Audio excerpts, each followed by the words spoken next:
کراچی کے علاقے گلستان جوہر اور گلشن اقبال میں رہائشی پلاٹس پر کمرادی ہالز، بینکویٹس اور بال رومز کی تعمیرات کے معاملے پر KDA گلستان جوہر کے ایگزیکٹو انجینئر نے تحقیقات کے لیے 70 سے زائد پلاٹس کا ریکارڈ طلب کر لیا ہے۔ مزید تفصیلات جانیں گے ڈان نیوز کے نمائندے عاصم خان سے۔ عاصم، کیا معاملہ ہے؟ رہائشی پلاٹس پر کمرشل تعمیرات کیسے ہوئیں اور اب کیا کارروائی کرنے جا رہا ہے محکمہ KDA؟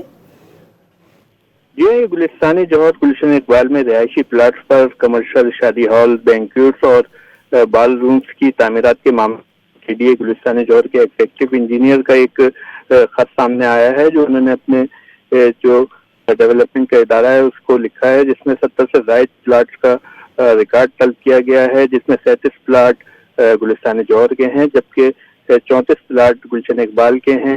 اس کی حیثیت رہائشی ہے یا کمرشل، اس کی تفصیلات بھی مانگی گئی ہے، جبکہ DPUD کے ایڈیشنل ڈائریکٹر سے 71 شادی ہال بینک رومز کی تفصیلات طلب کی گئی ہیں، جن کا بتانا ہے کہ تمام پلاٹس پر جو ہے رہائشی پلاٹوں کی جو ہے حیثیت چینج کر ان کو شادی ہال، بینکویٹس اور بال روم میں تبدیل کیا گیا۔ بہت شکریہ عاصم خان آپ کا۔